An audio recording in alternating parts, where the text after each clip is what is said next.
Okay, welcome everyone to this week's Peace Roundtable with the American University in Moscow and the Academy for International Cooperation. We are very happy to introduce a very powerful series of speakers for today's broadcast, and what a time we are living through at the moment. I mean, there's going to be a lot of very important insights that will be provided. I know Ed's going to have some considerations to share as always, and we have Arnaud Develay, who I will introduce before he speaks, and Joaquin Flores, as well as a recording of a former member of the European Parliament, Francesca Donato, who Ed and I had a chance to chat with a few days ago. She couldn't be here today. She had prior engagements, but she really wanted to, and so we did a recording. Francesca has been at the forefront of the fight against World War III and really standing up as one of the very few representatives of conscience and reason in the context of the slide towards tyranny and war. So we were very pleased that we got a chance to speak, and it's about a 27-minute recording, which we'll begin with, after which we'll go to Arnaud and then Joaquin for some other considerations pertaining to the world geopolitical situation. Ed, how are you doing today? That's pretty good. Okay. Some encouraging news from Washington, but not so from Europe. Not so from Europe. No, there's some problems So there. it's important to hear this sane, rare sane voice from Europe. Yeah, there's not enough of them. So okay, let's without further ado, we'll go to Francesca, we'll listen to the recording, and then we'll jump into some other briefings from Arnaud and Joaquin going forward. So here we are. I'm going to do a little screen share. Francesca Donato, thank you so much for joining Ed and myself and the broader audience for this pre-recording for the Peace Roundtable. For those who I'll give a broader introduction in the future, but for those who may not know, I had the privilege of sharing a stage with Francesca last week or the week before last in Italy on Radio Roma, and I was very impressed by your broad geopolitical considerations and analysis. And so I really thank you for coming on today to share some of your considerations. Um, Thank you for the invitation and for your very nice words. It's a pleasure for me to be with you today. Great.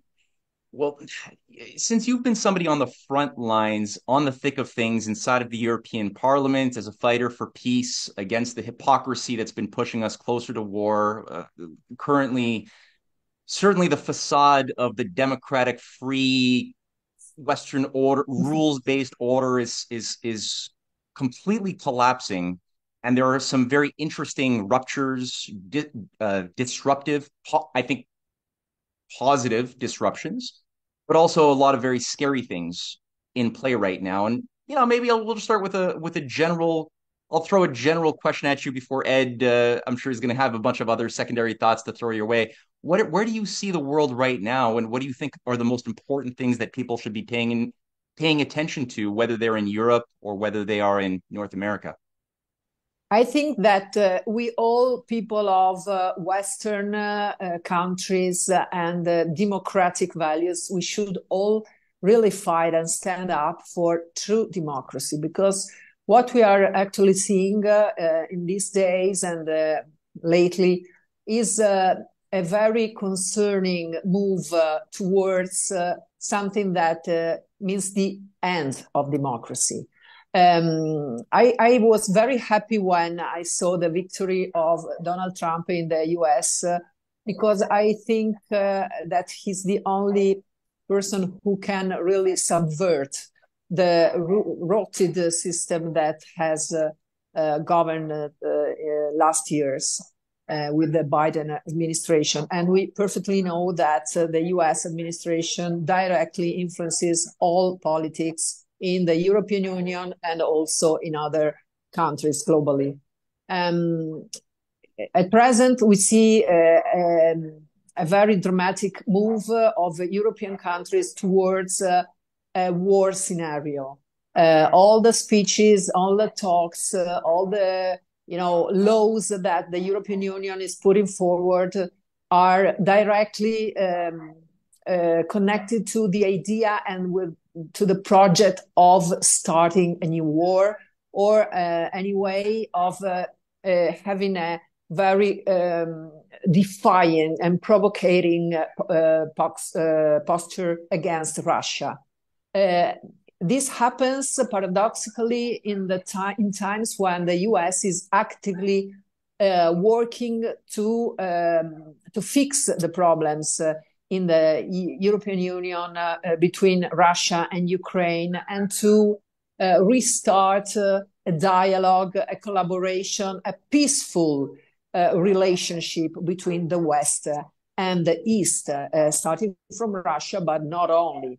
And it's really bad, unacceptable that just in this moment, the European Union is working against these efforts and is trying sort of to sabotage all this work that the American administration is doing to give us peace back and give us hope, stability, economic stability, and political stability, and a future for our families, enterprises, and whatever. So I'm really, really concerned and unhappy about the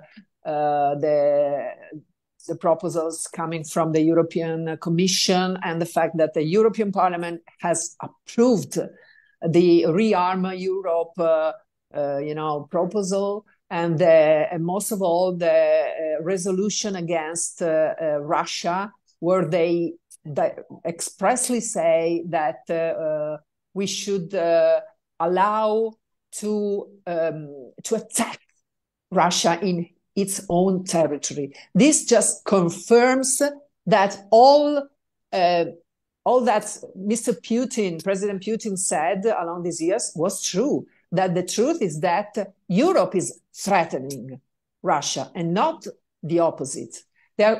They have been telling us, and they are telling us every day, that we must be able to defend Europe and democracy from the Russian threats.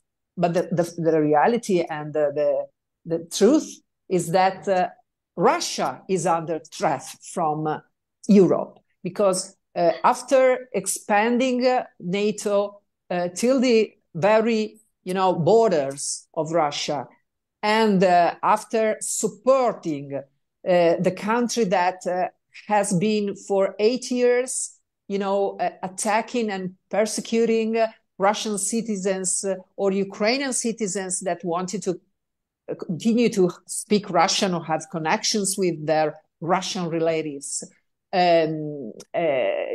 doing really undemocratic and fascist actions. Now Europe really stands up against efforts for dialogue and negotiations for peace. And I think this is really unacceptable for all European and all, American, Canadian, all Western countries, populations and citizens who are fed up with all this stuff. I don't want to be trivial, No, but it's absolutely. really, really bad. Yeah, Ed, great. do you have a question? Great to hear. And it's important that there are voices in Europe who understand that. And in the past, Matt and I produced a film about the other America. So maybe you can help us to, it doesn't have to be necessarily film, but at least on paper, what would you think is other Europe? Because each European country, I'm pretty sure, has people who think like you, like Matt and I. And I know that there was recently a meeting in Madrid of something resembling the other Europe. But it's not really organized in some kind of a resistance international. It has to be really some movement, because we are really on the edge of war. And if Europe, all of them are saying that in about 3 or 4 years, or 4 or 5 years, when they get all this money and weapons. So we have very short breathing time. So it will be great to see this in French. Maybe Matt will know how to say it in French. Resistance, Resistance International. We had something like this back in the Soviet days, when we assembled a group of people in each country who were really resistant to Soviet expansion and like war in Afghanistan and other things that Soviet Union was doing, like in Prague, 68, and Hungary before. So it would be great to have your opinion, maybe a list of individuals who could be leaders in each country to form this Resistance International. Well, it's true. There are in each country has its political parties or groups that are really trying to put up a resistance to all of that. But the point is that the global establishment is so much aware of that it's doing whatever it takes to prevent it to be successful. What we're seeing right now is in Romania, they just made a coup, reversing the results of the presidential elections that were won by a person who was an independent candidate against that establishment who wanted to progress in the direction of peace, of disarmament, or of having good relationships with Russia and thinking about the people's interests, not only the lobbyist ones, because he was a member of the United Nations and he was very outspoken in calling out the corruption and the control of lobbies in the United Nations, which is the core of the problem. The lobbies, the big financial lobbies who control all war firms or big pharma or big tech and whatever, they are trying to save their power against the power of the people, and they are very structurally dismantling democracy in each country. So in Canada, I just saw that the former president resigned and a new one has been chosen, putting there a person who was, I don't know, in Goldman Sachs or JP Morgan, I don't know which one of the very big banks, and without any election, without any democratic process. In Romania now, the candidate Georgescu will not be allowed to run again. So they, eliminated him. In Germany, the first the party who really had a very grow up, which is AfD, which is a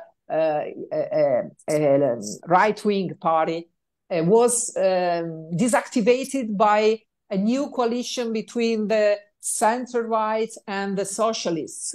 So all this stuff is put up to prevent the people from getting the power, from being able to connect with each other, and all the anti-Russian propaganda, all the sanctions to Russia and the prohibitions for people who try to speak in favor of good relations with Russia, are just done to prevent this connection, because they use these false claims to stop everybody. These false claims were used just to accuse, to put under inquiry Mr. Georgescu in Romania. So they are really using every tool they have to prevent people from connecting with each other and from organizing this resistance, because they are much afraid of it. Yeah. And you had Milorad Dodik as well, right, in Sperska, who's been condemned to apparently go to jail for a year by the German commander or viscount in charge of this area in Bosnia-Herzegovina, simply because he was not obedient. The veneer of democracy is gone, so it's wild. And I appreciate the fact that you've outlined the threat to the public will, because at any time you have somebody who's calling for peace, for caring for the people first, instead of these technocrats, they're labeled a populist and thus fascist and taken out of the democratic process. It's insane. Yeah. It's labeled as far right. Far right, Putin propaganda, spreads and whatever. They use these labels to, to stop everything, to prevent this speech and these actions to be done legally. And this is a very powerful weapon that they have, because they use justice, they use judges to do this. And this is the tremendous thing in this moment, that judges and justice has bent their knees to this power, this anti-democratic power. And if that happens all over Europe and all over the Western countries, really, it's so difficult to subvert this regime, because it's a sort of a regime. Let's call it how it deserves to be called. Can I ask a follow-up question? Can I ask one little question? Sure. There's obviously, as you alluded to, a lot of discussion right now from Ursula and van der Leyen and so many others of these technocrats, Draghi and others, trying to describe how we must accept going into a war economy and we have to have a military war with, or we have to outproduce Russia in military equipment with $800 billion that's going to go to assist the Ukrainians in dying faster. Part of me is thinking, well, that's scary. But the other part of me is thinking, is this just simply wishful thinking? Because I look at the capabilities, the productive capabilities of Europe, which seem to be incompetent.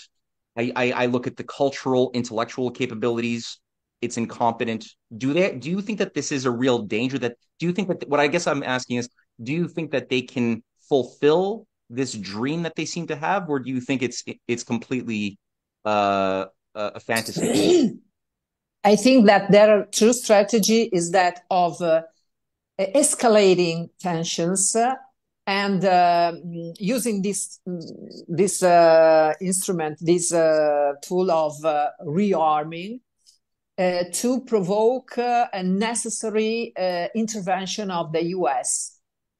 Because if they continue provoking Russia and they go ahead with these crazy, mad plans of attacking Russia on its territory, it will, there will be the outcomes, obvious outcomes, that Russia will need to react to protect its people and its territory.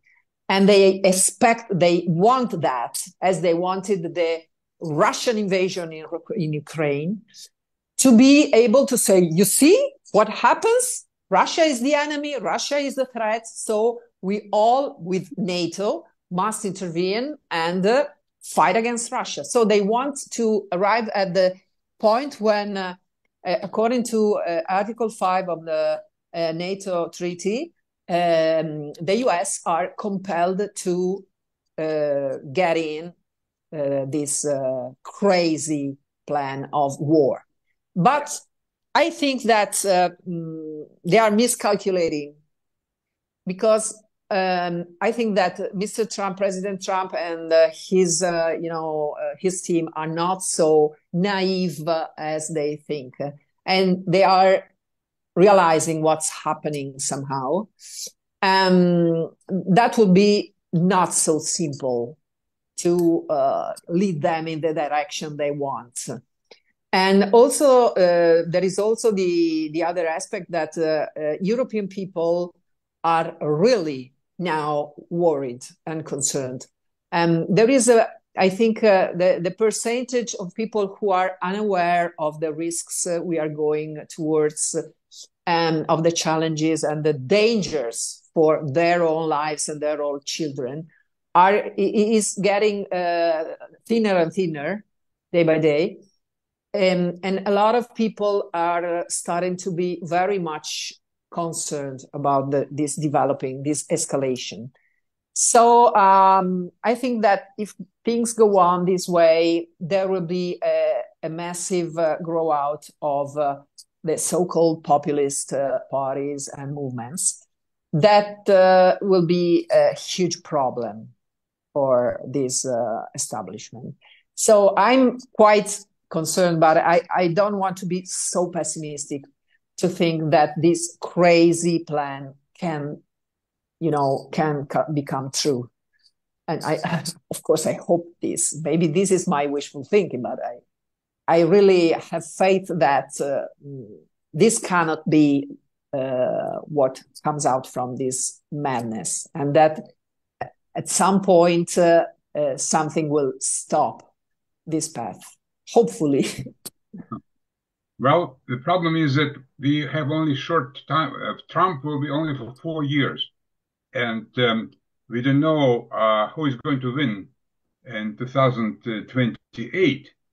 And if Democrats come back to the White House, this war party will move, and then at this point looks like America is on the side of peace.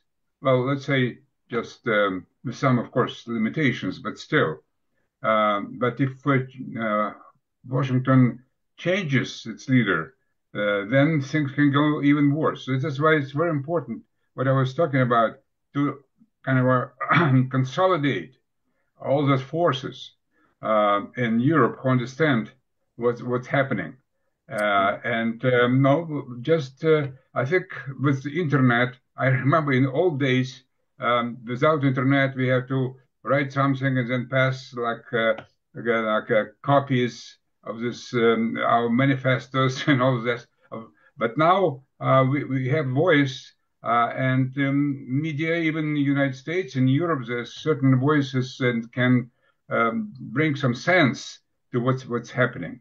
So we need your help to be our maybe European leader, because people in many countries who think the same way as you, and form kind of a coalition, and then we can help you. And Matt in Canada and in US, because we publish articles in US media, so we can promote your views, and hopefully 4 years will use to save the mankind.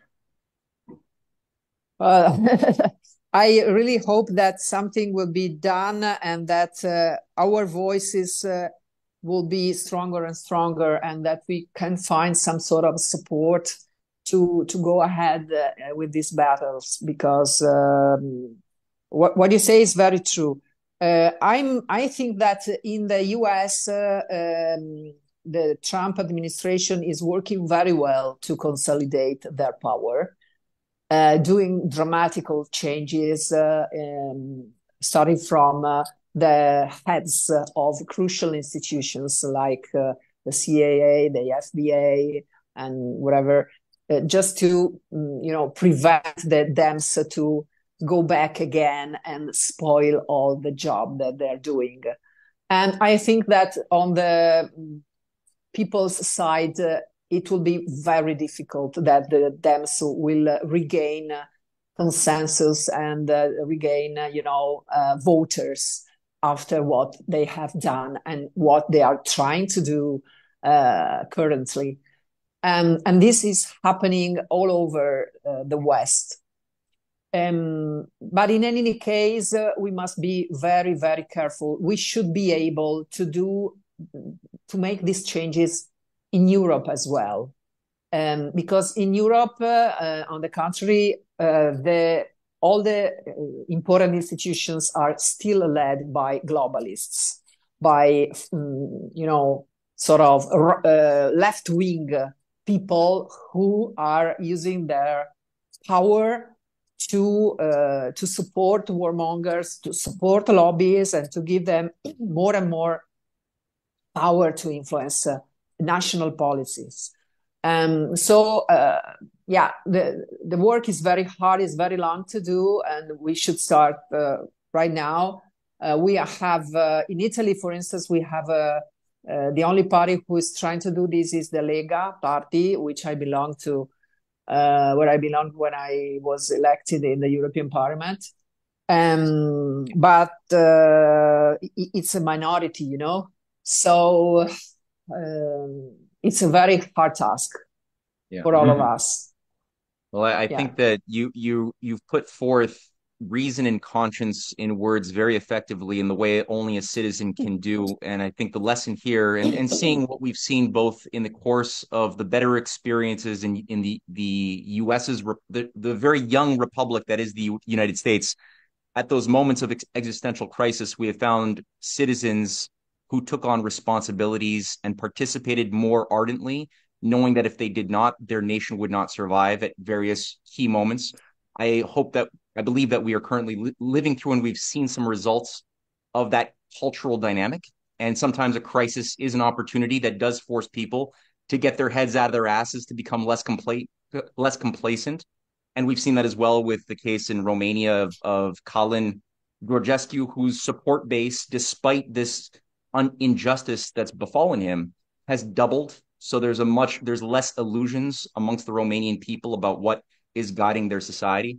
And we can only hope that this crisis is going to force more and more people to become much more aware about the dangers of allowing this technocratic warmongering regime to continue to go unchallenged. So thank you so much for sharing your wisdom and your insight and your experience. I look forward to future conversations, as does Ed. And it's great to make another ally. So thank you so much.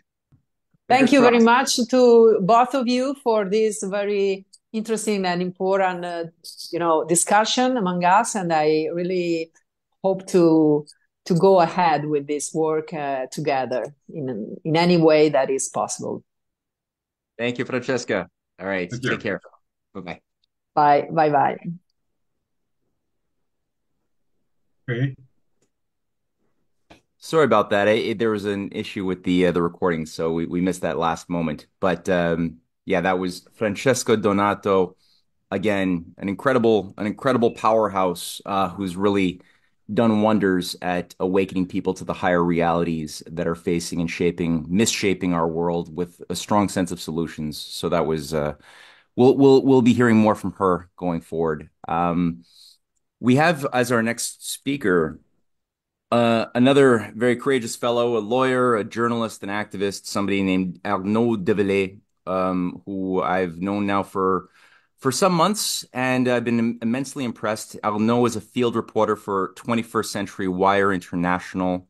He trained as an attorney, specializing in humanitarian and international criminal law.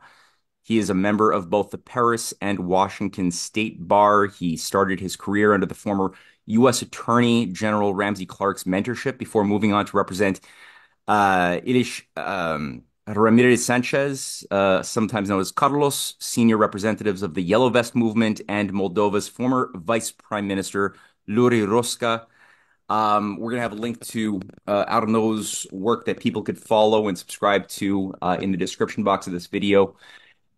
Arnaud, you're on mute, so just so you know, you'll have to take yourself off mute, but thank you so much for coming on. There's a lot that's been going on. I know especially 200 days ago, there was an insane initiative that was begun by Kiev to take Kursk, and that has not gone well. And in fact, we've seen, I think, the totality of nearly what would quantitatively be the entire manpower of the UK military has been the equivalent of that number. 65,000 has been wiped out over these last 200 days. There's discussions of strange discussions of ceasefire, and thank you for coming out to share your insights and dynamic into some of these weird dynamics. So the stage is all yours. Thank you. Thank you, Matt, for your invitation, kind invitation, and I want to extend my salutation to Edward and Joaquin, if he's with us. Well, let's step back a little bit and try to understand the current situation in the Ukraine conflict. So, as you mentioned, last August, the regime in Kiev, basically against all military logic, decided to send let's call it what it is, an expeditionary corps in the Kursk Oblast, which is, to the extent some might not recognize the new regions as part of the Russian Federation, is Russia proper. A lot of people try to interpret it along the lines that the Ukraine conflict being, first of all, an informational conflict, as opposed to, at least in as far as Kiev is concerned, as opposed to a diligently and professionally waged conflict on the part of Kiev, was essentially aimed at the time, propping up support for Kiev in the midst of a very, let's put it this way, stormy debate in Congress bearing on aid package. And so, as you mentioned, about 60 to 70,000 Ukrainian troops and very experienced ones, as it were, troops that one might suggest might have been more useful on the front proper, were sent to Kursk Oblast. What were the aims? It's hard to say to this day, above and beyond the informational aspect and the attempt to prop up support in Congress. We can assume that, as was peddled later on, the idea was for Zelensky and his ilk to collect some kind of bargaining tool down the road, which could be used as in the context of an exchange of territories. Suffice it to say that 7 months later, as I speak today, there are but only 2 villages left being occupied by the Ukrainian armed forces. These Ukrainian armed forces are pretty much cut off in terms of supplies, surrounded, and slated for elimination. Now, we'll see what happens in the context of this proposal that was extended to the Russian Federation. Obviously, there are initial talks about allowing some of those Ukrainian troops to leave and go back to Ukraine, but there's a lot of issues bearing on violations of the laws of war and exactions committed against civilians. So those people who are suspected to have participated in extrajudicial killings, summary killings against Russian civilians, as President Putin mentioned a couple of days ago, will be prosecuted and tried on charges of terrorism. But suffice it to say that at this point, it's too early to find out. We'll know tomorrow the 17th, basically what the thorough answer to President Trump's proposal, ceasefire proposal, 30 days ceasefire proposal will look like.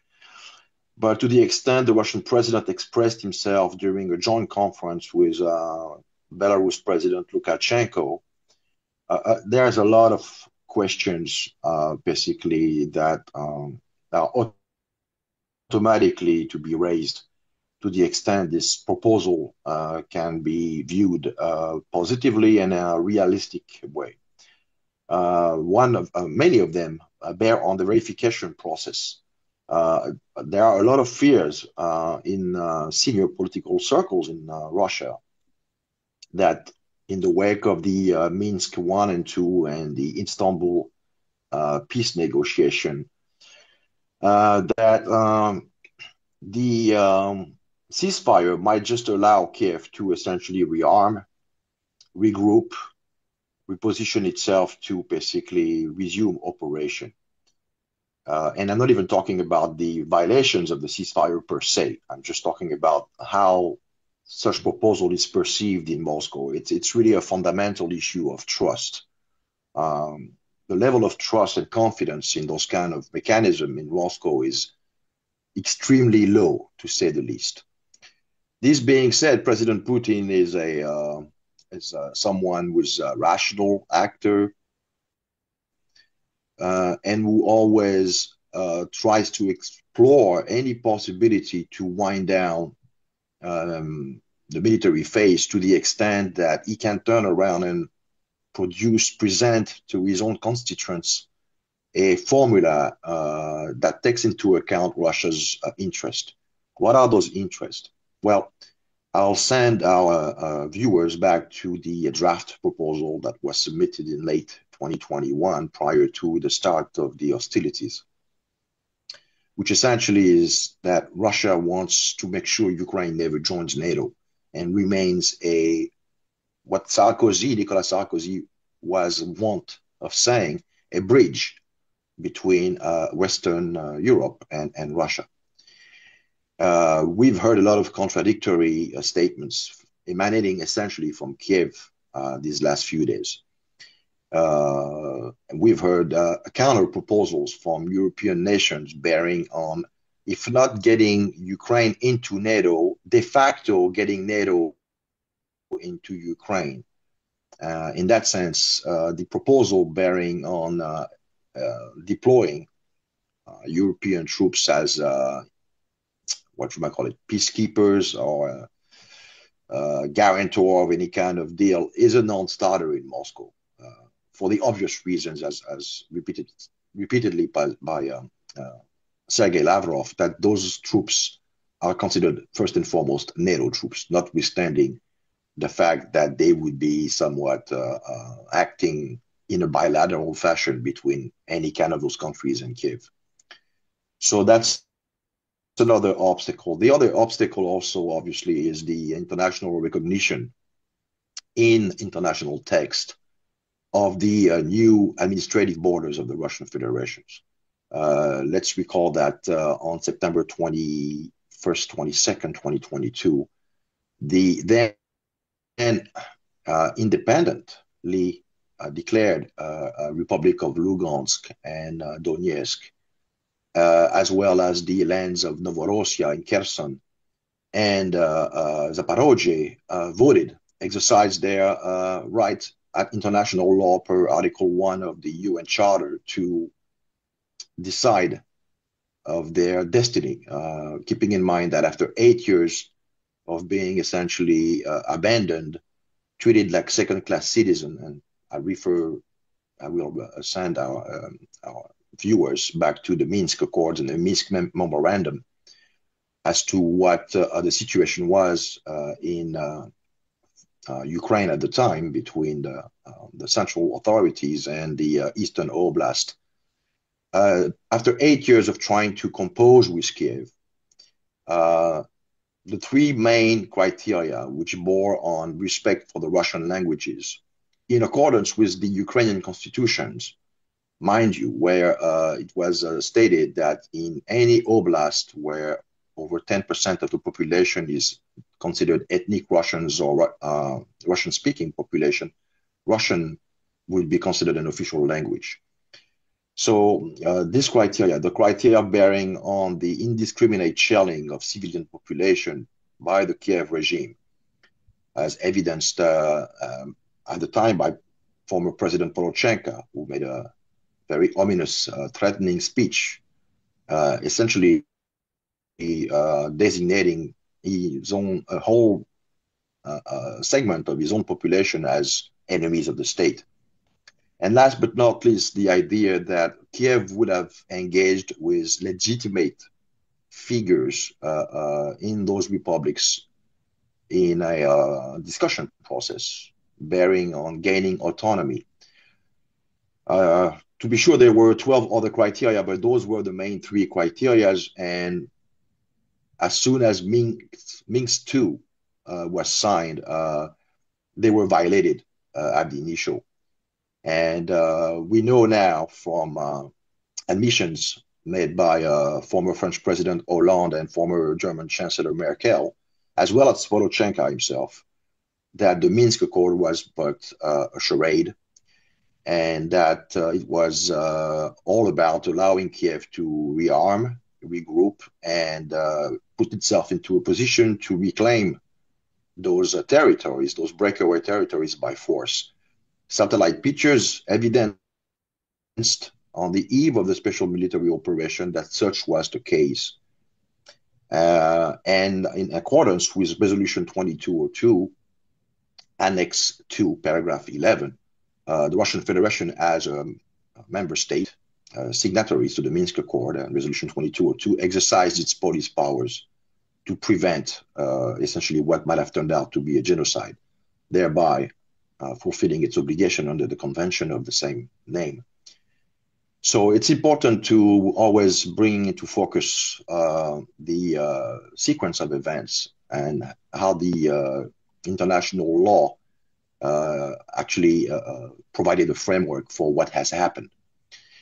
To the extent now, again, those people having voted in favor of reattachment as subject of the Russian Federation, there's no turning back on this, and it's bewildering in a way to hear Vladimir Zelensky somewhat go against the grain by making statements bearing on getting those territories back at some point, or excluding within the framework of negotiation the fact that those territories are forever gone. Does this mean that on Washington's side, they have to act the fact that Volodymyr Zelensky might not be the suited person on the side of Ukraine, in the wake of his own statements, to participate in a peace process? I will refrain from pronouncing myself on this. Suffice it to say that there was a presidential election slated to have occurred in Ukraine in May 2024, and that Volodymyr Zelensky essentially canceled the election, invoking martial law and indicating that such election would only be held once peace is back. So we are legitimately concerned to think that there is no incentive for Zelensky, to the extent he remains the de facto president, as opposed to de jure, to seek a peaceful solution to the current situation. This is obviously the main obstacle that faces the United States and Russia as they are trying to find a framework to discuss the winding down of this conflict. I would add to this as a final note that Volodymyr Zelensky essentially adopted a decree prohibiting any kind of negotiation. And to the extent he is not the legitimate president, legally speaking, of Ukraine, he does not even have himself the authority to cancel this decree. So we find ourselves in a kind of legal loophole here, which, again, I can't stress that enough.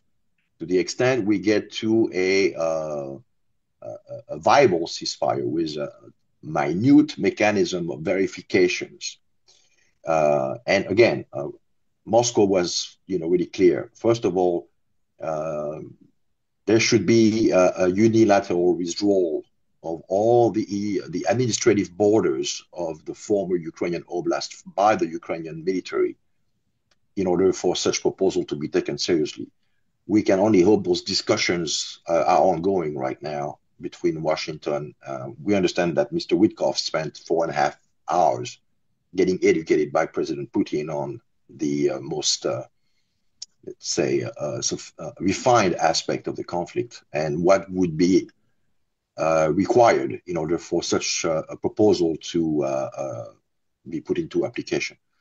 I mentioned already the issues of war crimes in Kursk. President Putin has nonetheless shown himself to be reasonable to the extent those Ukrainian soldiers have not been involved in war crimes. They would be allowed free passage back into behind their own lines. So this is somewhat the situation we find ourselves in here.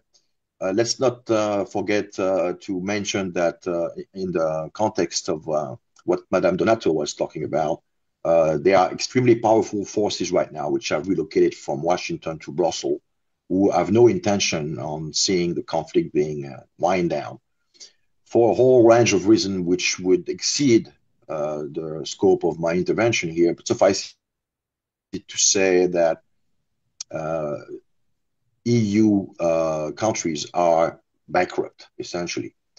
They all are not producing, they have no industries, they have immense deficits. Internally, the governments that have been placed in those countries or elected by within all of those countries have no sovereign powers. All the main powers are in the EU commissions, not even in the EU Parliament. So the EU Commission needs, not unlike what we understood to take place in George Orwell, they need an existential threat to justify their own existence.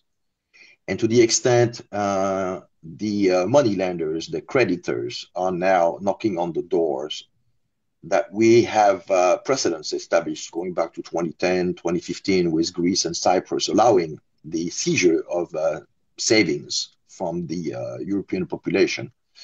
I'm not as much concerned by the pro-war rhetoric as such, but more as a kind of a ploy put forward to justify the adoption of what's been done in France, for instance, with the Loi de Programmation Militaire, which calls for the ability by the government to seize a certain percentage of people's savings, life insurance, etc., retirement.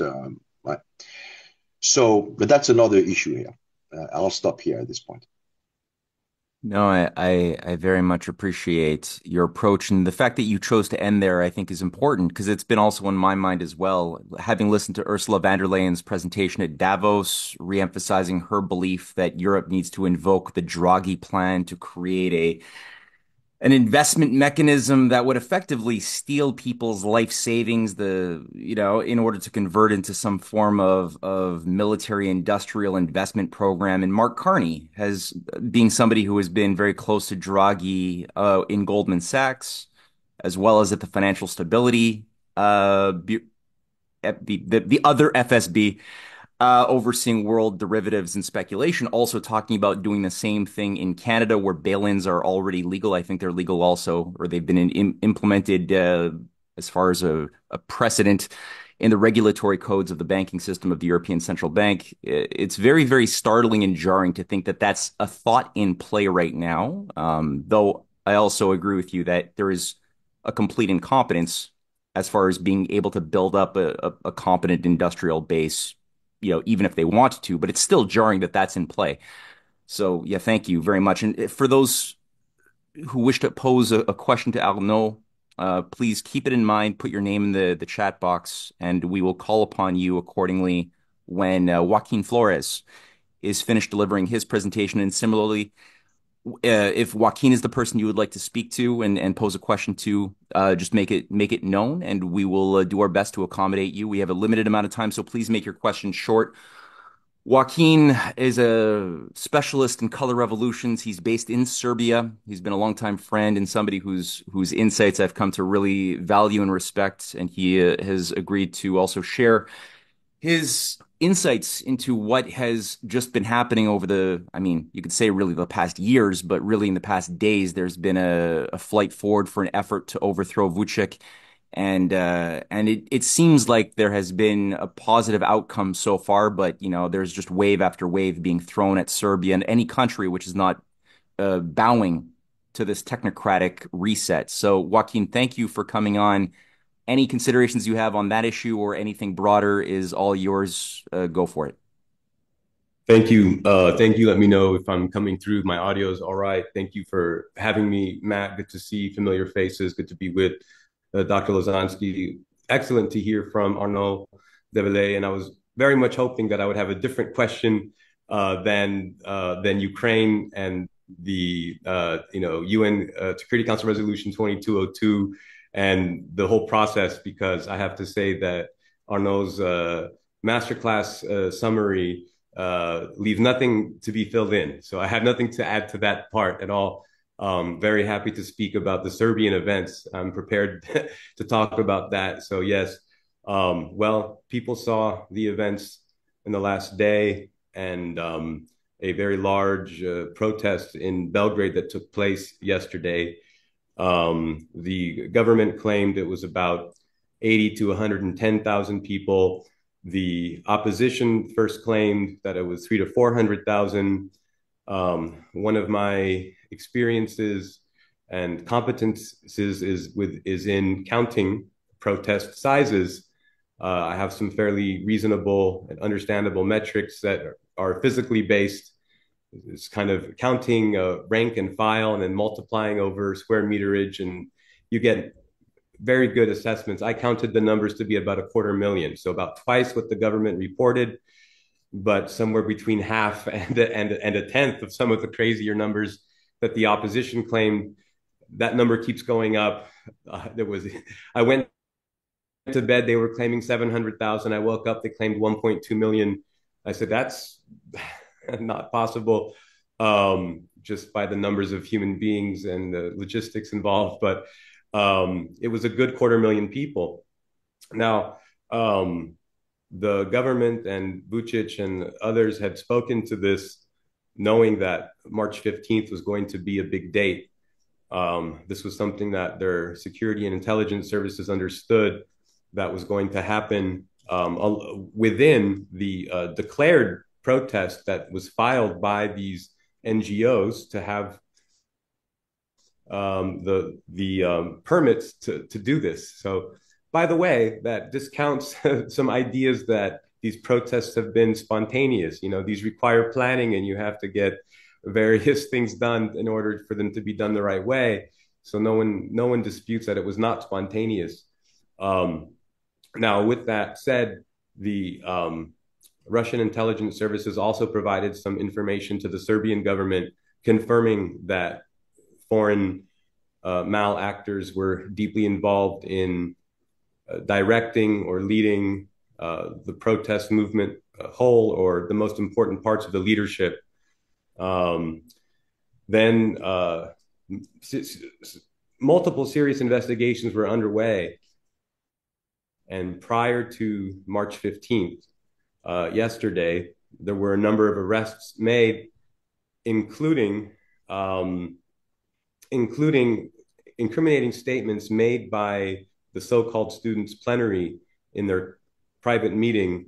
Someone recorded them and then leaked the recording sometime around March 13th or 13th to 14th. It was leaked and well distributed within the Serbian population, where one of the more well-known, more prolific and visible, I would say, figures in the protests, a permanent student named Mila Pajic was caught on live recording saying that there must be blood, there must be deaths, people have to die.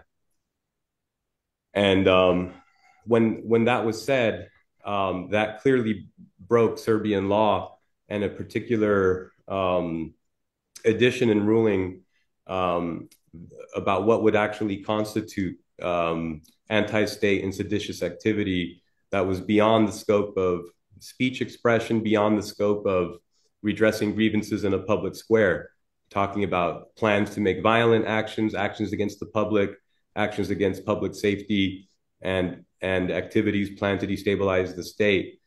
So scores of arrests were made, doors were kicked down, offices were shut down, rummaged through, ransacked. They found many things, all sorts of materials, even Molotov bomb-making equipment, bottles and other inflammatory devices, incendiary devices, rather.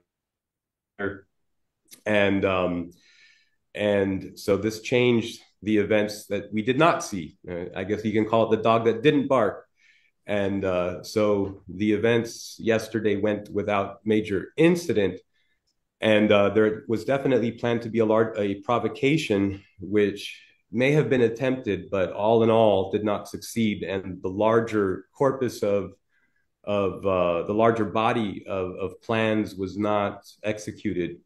And it, according to reason and comparing that to the statements from the opposition, comparing to the statements of the government, it looks like the government had some inside information about what was planned and when.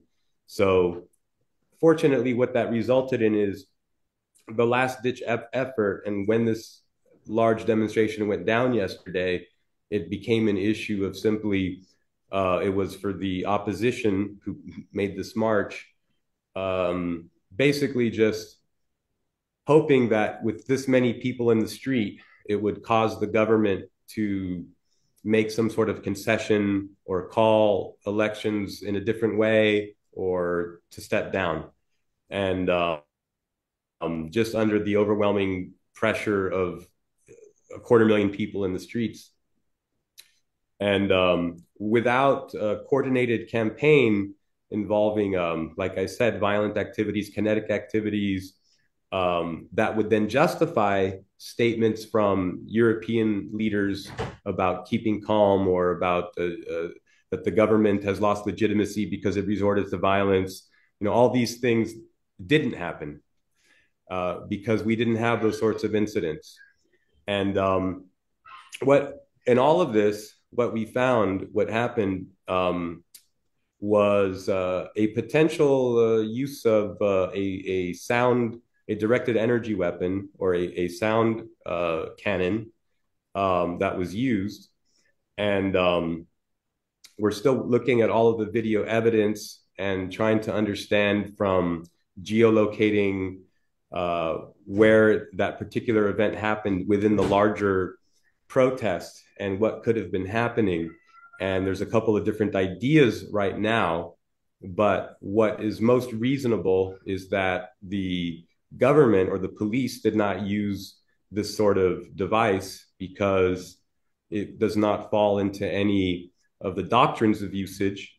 In other words, for it to have been used the way that it's claimed, and given the results of what would come from that, it wouldn't make any reasonable sense if you hadn't had any incidents before, if you weren't having a problem with the crowd. There was no issue in terms of the legality at this point of the demonstration. This was all within the scheduled parts of the demonstration that they were going to have a 15 minutes of silence starting at, was it 6 or 7 p.m.? And with the organizers had filed with the state that the protest would go on until 8 or 9 o'clock at night. And there were no issues with the police saying this is now an illegal assembly, now people have to go home. So that wasn't what happened at this time. And yet all of a sudden we have footage of what looked like a sound cannon was used. And in speaking with my colleagues, we spent the day analyzing these events together in real time. We were, of course, here on the ground in Belgrade, by the way, while this was happening. And our assessment is that either there was some operation among a group of about 100 to 150 protesters to behave as if something was happening, which is a possibility, especially given the comments that were recorded in the student plenary session that led to the criminal charges. Among those statements, besides that people have to die, was the same person, Mila Pajic, saying that if we have 100 of our people go in one direction, then hundreds and thousands more will follow. And it was unclear what particular sort of provocation they would have in mind for that. It could have been this. However, bear in mind that these sorts of sound cannons have are not experimental. They've been around for over 30 years in commercial production. And there are also small hand portable versions of smaller sound cannons that weigh less than 50 to 60 kilos and can be brought in with one person disassembled or two people and can assemble it on the spot. So we've been geolocating, for example, like what building this could have been used from. But think of this instead as a sniper type of event, but using a sound cannon. So at first you think, well, only police use sound cannons. And that kind of goes back to the old idea that like, well, only police have snipers on roofs. Only police could have, shot, for example, at the Maidan or in Tahrir Square or anywhere else. These very typical provocations happen where snipers are used. And these snipers are typically CIA or similar operatives in these color spring scenarios. And so just substitute in your mind a sniper of this type for a person or a two or three man team using a portable hand cannon, a sound cannon from the fifth or seventh story window of one of these buildings right there. And I could go into detail, although I don't know how interesting it is to you, about why it's not at all in any way reasonable that the government would have used it. Well, you might think of, for example, claims that Assad used chemical weapons at all these different times, precisely when, back 10 years ago, that the Syrian Arab army was winning in these various conventional ways. It was only right when they were doing things were going their way, that, not using these sort of weapons, that all of a sudden they use them. And so it's like, well, why would they do something that simply gives CNN, the ammunition that they need at this time that they're ahead of the game? And likewise, in yesterday's demonstration, things were going very well for the police and for the government side because they were winning a political victory through their over accommodation to the protesters. I mean, mind you, this was a legal demonstration. All of the police that were mobilized were there to facilitate the expression of free speech by the protesters. And also, of course, crowd control. We're dealing with 250,000 protesters. And I have to say that by and large, the protesters were not angry. This was a fastidious event. It was something that was fun for people. There were no costs to it. Which, by the way, I think speaks to the mindset of most protesters was not at all have anything in mind that was negative or devious or anything like this, but rather those are the terms by which 250,000 people would turn out. If we were really living in a dictatorship, if we were really living in a scenario where people thought, oh, I'm going to, be arrested or documented or doxxed or hurt in some way, physically even, you wouldn't have had this number of people. So it's kind of a funny scenario where the very openness of the Serbian government and the fact that people knew that there would be no repercussions personally for participating in this, fastidious kind of, it was more of a carnival environment. There was techno music and people dancing. I don't want to sound like Victoria Nuland describing the Maidan. There was grandmothers and cookies, but it was like this. But the point is actually the opposite. The point is that people were not there to do or die. People were not there in a sort of, last stand against the government. And they didn't expect there to be this sort of thing. And after the arrest of a number of the protest leaders that had been established to be planning violent activities, it was here that these arrests went down. And this very much, shook to the core the confidence in other organizers to carry through or to carry out anything other than a peaceful demonstration. Yeah, so that's what we saw. That would be like my very basic summary. I know I have a little balance of time, but maybe Matt or Arnaud or Martin have like a pointed question that could help me finish my next 5 minutes or so, and then regular questions for Arnaud or anyone about any of our subjects. All right, Arnaud, Joaquin threw that at you. You want to throw a pointed question at him to wrap it up, or do you feel satisfied? No, I'm very satisfied. It was a very interesting report. I will just add that the Russian Foreign Service is actually expressed their concern that there were attempts uh, to remove President Vucic a few months back. So you always have to be extremely mindful of what might go on during those protests to the extent uh, the crowds were allowed to express themselves and the police were somewhat accommodating the free expression. We can see that Vucic has taken to heed those warnings to prevent any kind of provocateurs. And Joaquin mentioned, those sniper teams. We know how they can somehow change the connotation of a initially peaceful protest into something entirely more ominous. Yeah. Yeah, absolutely. It's definitely an unspoken but very real part of the formula are these sacred what do you call them? Optics. The It's all about sacred, optics. yeah, the optics and the sacred sacrifices, which also is the funny, I get funny, not so funny irony of many of these freedom loving leaders who tend to also be obsessed with a little bit of death that they believe is needed for their democratic revolutions to occur successfully. And then after the fact, you tend to discover that there's often shooters brought in from another country, as we saw with Ukraine, shooting at both sides, protesters and cops alike, to just inflame chaos. So, yeah, absolutely, guys. No, this is very good. And again, I hope the audience is thinking about questions for the speakers. Ed, you're in Washington, D.C. You're a Russian American patriot of both nations, which some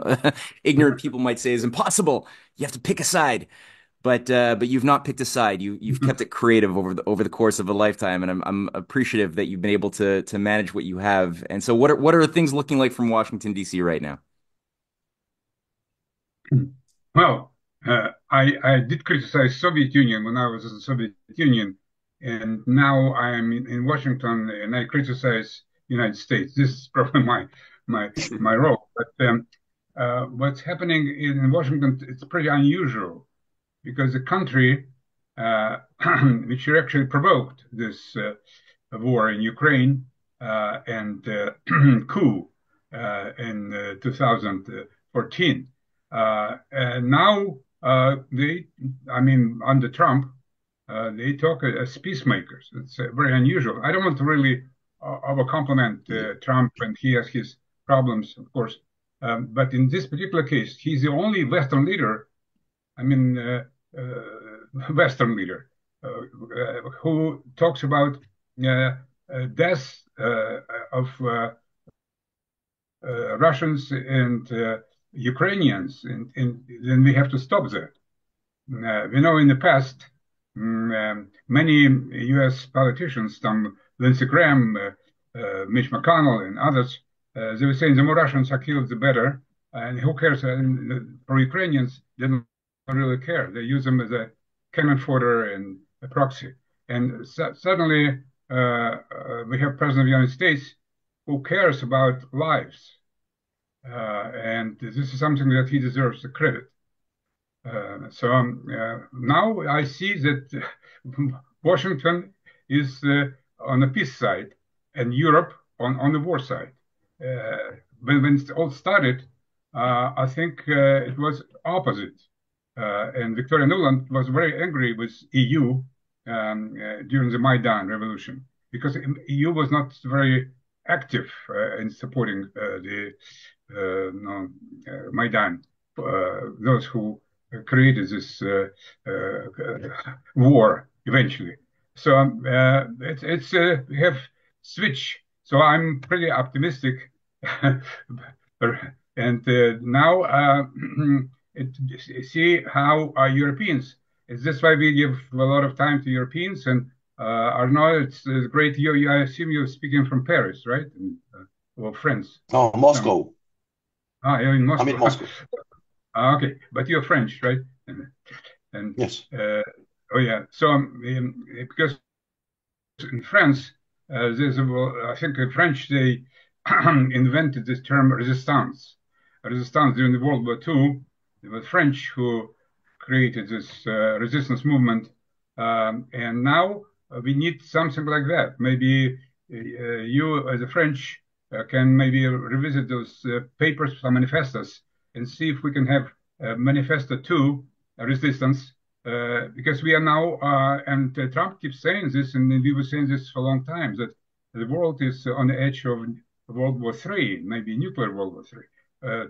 Trump repeated this yesterday, and the day before yesterday, he keep saying this. Um, so Europe has to create its resistance movement. I already mentioned this to our Italian friend, Francesca, who spoke. But now, if Italy, France, and other countries, I don't know how many people today from Europe are watching this. We need this resistance movement to avoid worst case scenario. But again, saying from Washington, I feel pretty good. All right. Cool. All right, that's the homework for Europeans right now, especially. Think about it. All right. So with that, let's open up for a little bit of a short Q&A. What time is it now? Got time for maybe 25, 30 minutes. So I'll ask people to keep their questions as concise as possible. Try to, if you want to throw the question out to all of the speakers, do that. If you want to throw it out to specifically Joaquin or Ed or Arnaud, do that. But the first name that I saw get in there was Tony Pappert. Tony, you have a thought or question? And you're on mute Yes. by default. Yeah. Yeah. Thank you. Yeah. I mean, the Francesca. It's a shame she couldn't stay on or be on, but Francesca um, helped me deal with just seemed an inexplicable phenomenon, which she spoke about. Arnaud did as well. That the leaders of uh, the leaders of the EU principal countries are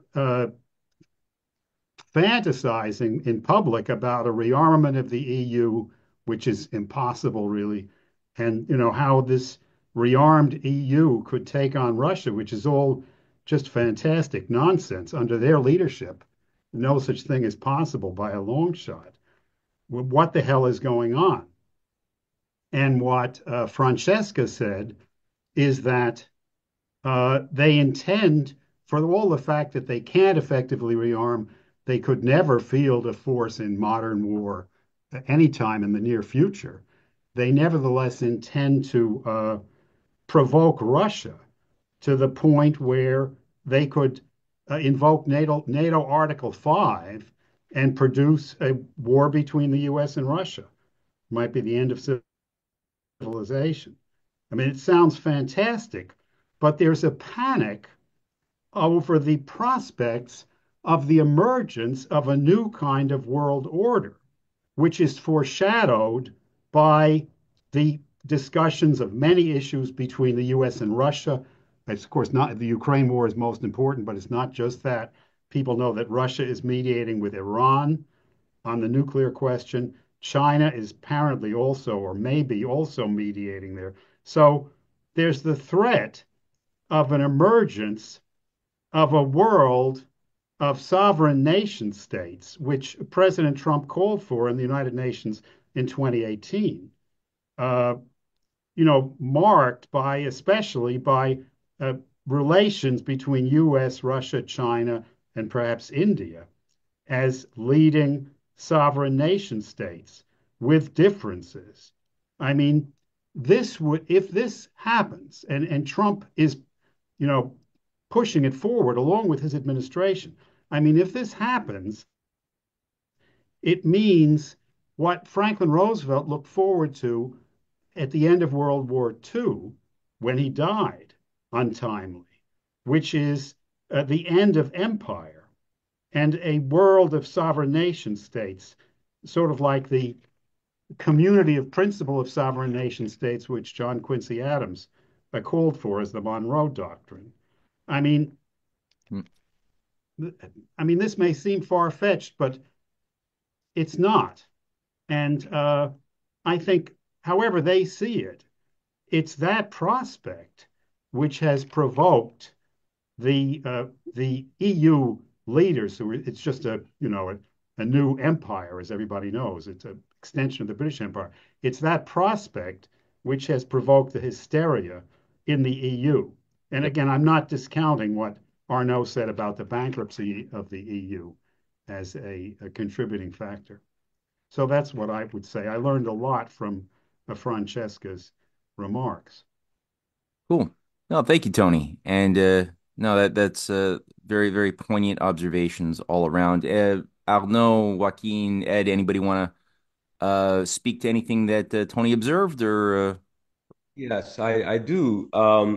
Because the issue of NATO um, is a very important one in understanding in the conflict in Ukraine, and in many ways, it's a bit of a ruse because the structure of NATO and the fact that it doesn't rule out or exclude the ability of NATO member states to take independent action outside of the realm of NATO is there enshrined in NATO, but they can't claim if they are doing something and then some other country responds to them, that is not an Article 5 event.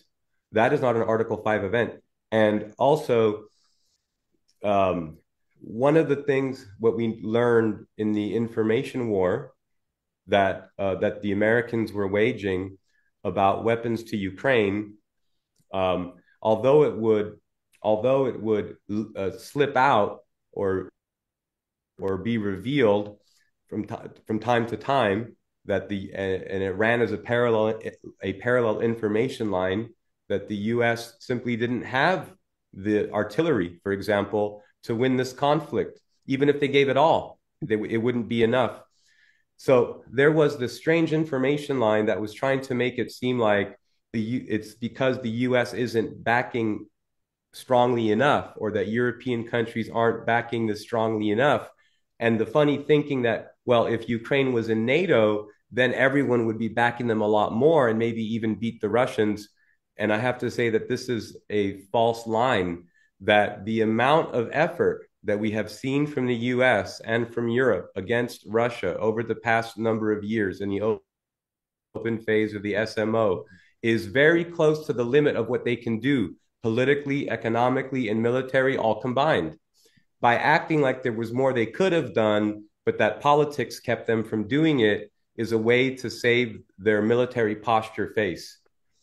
And in reality, these countries can't do more. Do you really think that Great Britain is going to send 100,000 soldiers? I don't think they have that many in fighting shape.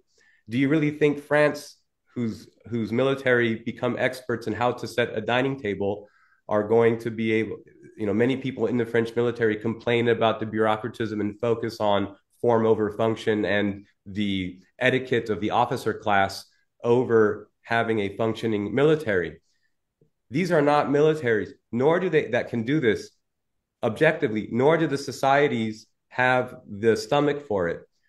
As it was revealed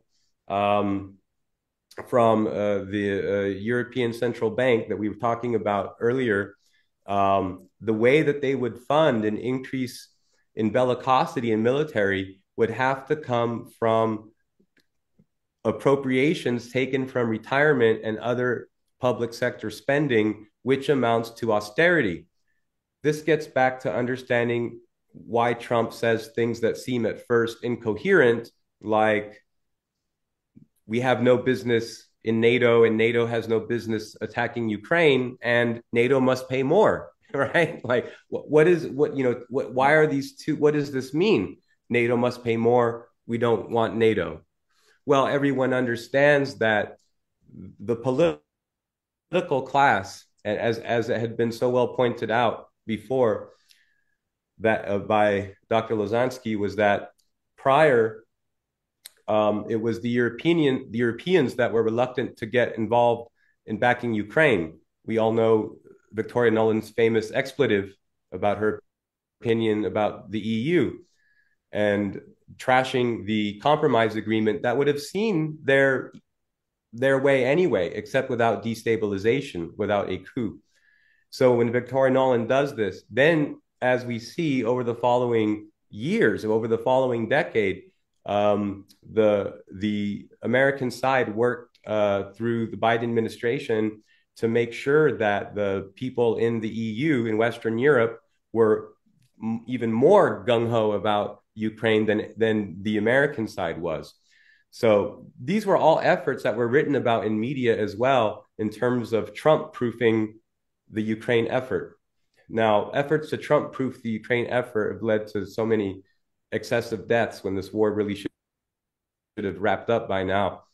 But I think you see the overall point that when you think about NATO, this is very similar. They actually do not have the ability to go more without causing uprisings in their own population, in political, electoral, social grievances, despair, austerity, and all of the social diseases that come from a society that shifts focus from human beings over to destruction.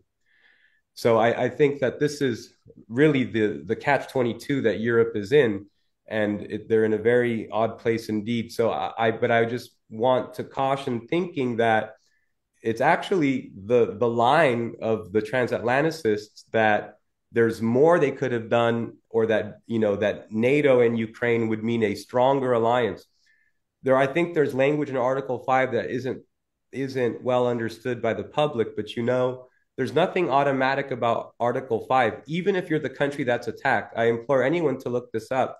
Even if you're the country that's attacked, and that would fit in the criteria that NATO could get behind you, Article 5 is not a tripwire. Article 5 is not a tripwire, and it's not an automatic, and it's not an alarm. Yeah. It then goes to a consult meeting, and then which NATO command decides to what degree they're going to support the attacked country. And what are those the considerations? Well, how much ammunition we have, how much the public supports us. I mean, all the same things that are actually determining and mitigating Europe's and the US until Trump involvement in Ukraine, you see. So Russia is fighting NATO right now in Ukraine. And NATO is doing all it can once you take together social, economic, political stability. They're actually doing all they can. And we have to stay away from this like scarecrow, false mirage that there's some other extended NATO ability conventionally that hasn't been tapped into. It's not that, whether NATO is in Ukraine or not has proven to be irrelevant, because the Kiev junta in power today was able to draw upon the full extent of everything NATO had to offer in the same way that they would had it been an Article 5 issue if they were in NATO. So we have very little different outcomes either way. The point is that we have a political problem with the inhabitants in Kiev. We need regime change in Ukraine, not simply any government of Ukraine to agree no NATO. They're not in NATO now, and yet we have this war. So we have to put our pieces together and remember, that normally speaking, dogs wag the tail, So.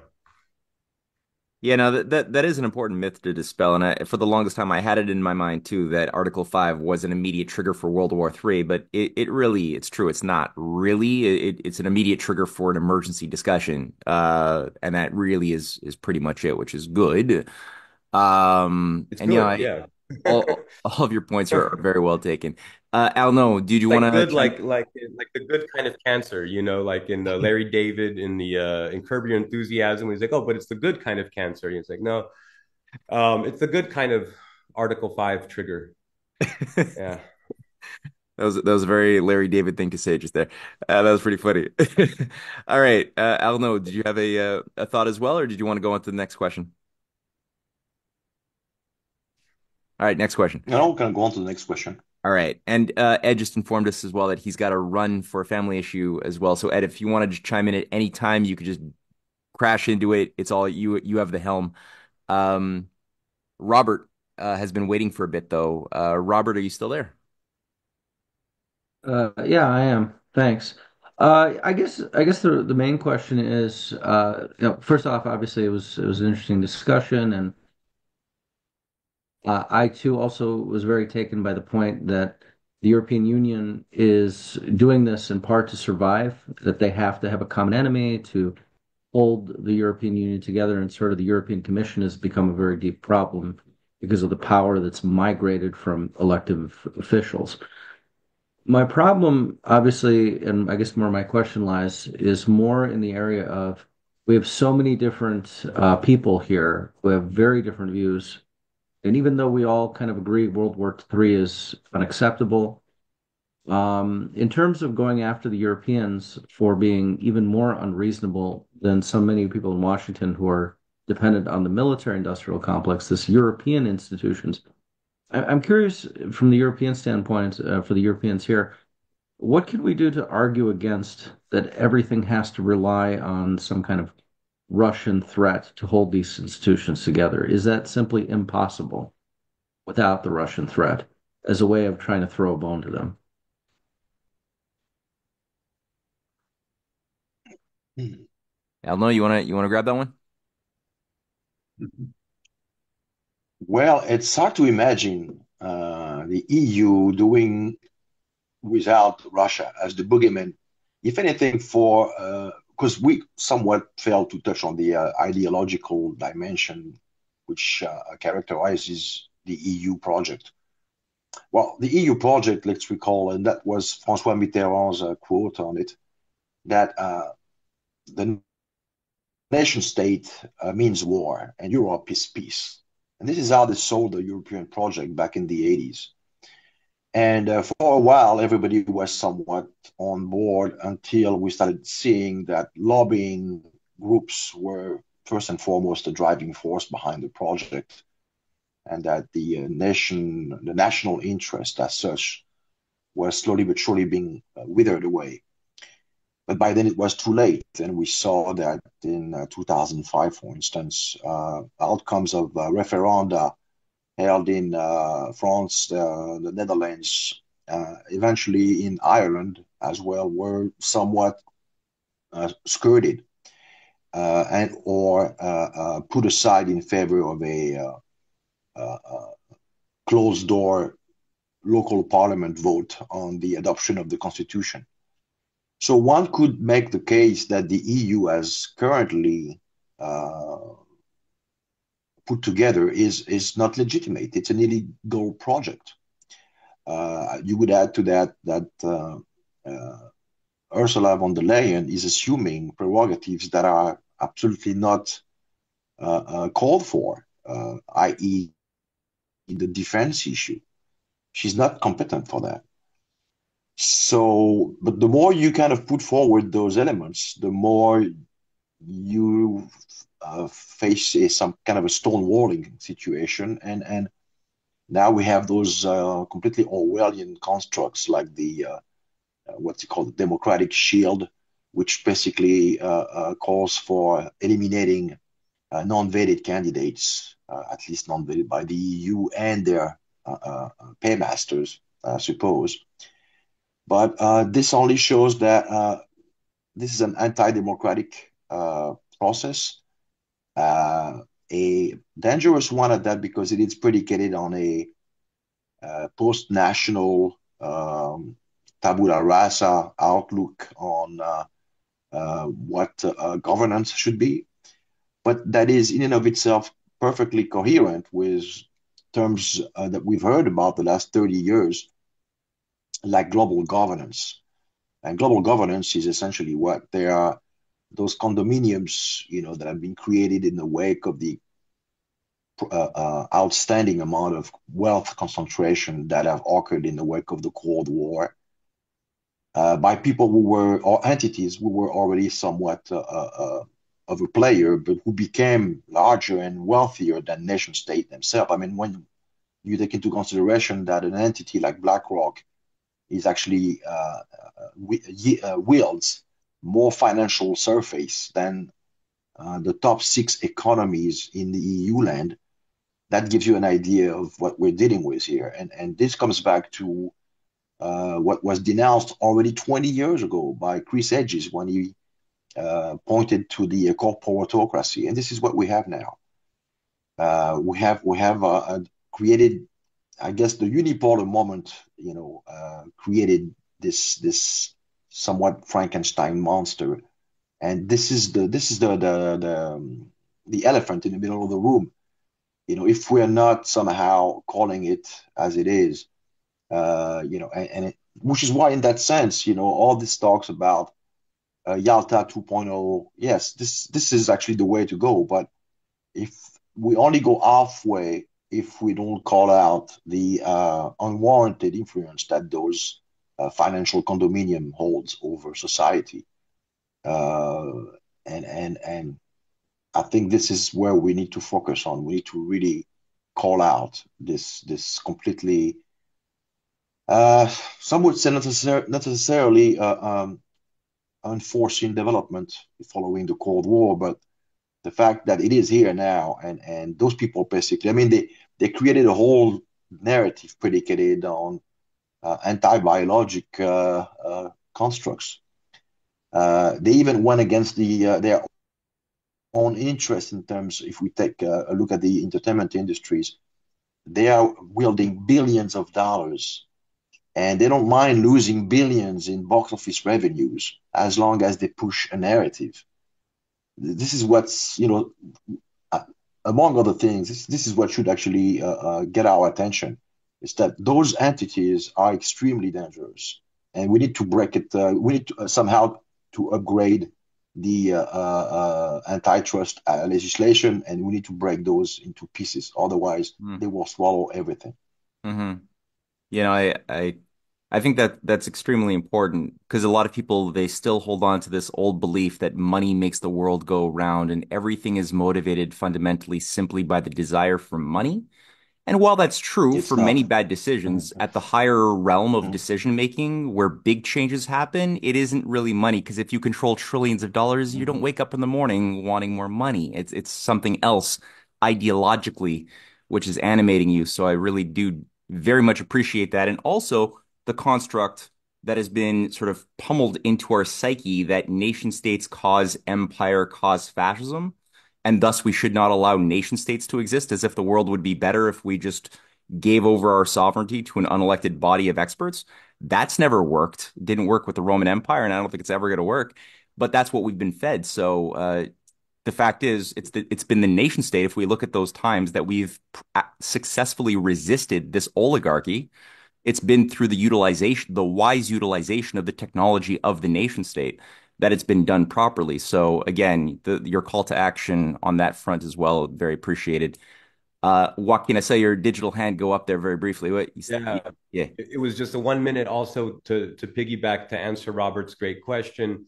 Sometimes I try to run a thought experiment, like what would the EU be like if it wasn't Russophobic, or what would the EU be like if it wasn't if there wasn't NATO, and like what kind of positive role could the EU in the abstract? I mean, in terms of the idea of Europe, European Union of nations, right? Not a European Union of provinces of a centralized European state. The natural economic human dimension between Europe and Russia is that naturally trade, volume of trade and exchange of energy, measurable in labor, in dollars, in joules, and calories, whatever, would increase exponentially without these NATO Russophobic policies. I can see a positive role for the EU as a negotiating union for smaller European states in their transactions with Russia, but as a friendly, just in terms of like volume purchases or things like this, but nothing that would supersede the sovereignty of any European state as a nation. But the idea is that the natural accretion and rate of exchange between countries suggests that the more natural development would be that Russia and the European Union would become more integrated in many different ways. And I think the role of NATO has been to make sure that there could be no such iteration for a European Union. But I just answer it that way. Like there's a possibility of a different EU and a different orientation, but not one where you have VDL and others usurping these roles and making it into a centralized state that's Russophobic in character as well. That's all. Yeah, well said. Ed, before we wrap it up today, did you have a parting thought for everyone? Yeah, well, I just finished an article saying that World War II, we had allies and Axis. And allies were United States, Britain, France, and Soviet Union, and Axis, Germany, Italy, and many, many European countries. So now it looks like this with Trump, we have something resembling of alliance between U.S. And Russia. Of course, I know it's not exactly alliance, but at least with rhetoric. And on the opposite side, we have Britain, France, and with rare exceptions, EU. So on this side, I just want to invite everyone. Maybe it will be extra session or replacement in April 25. I think it's Friday. And this is a very important day, Friday, when meeting on the Elbe River of American and Soviet military, which was really emotional event on the bridge in Germany, city of Torgau. And this was when spirit of Elbe was born.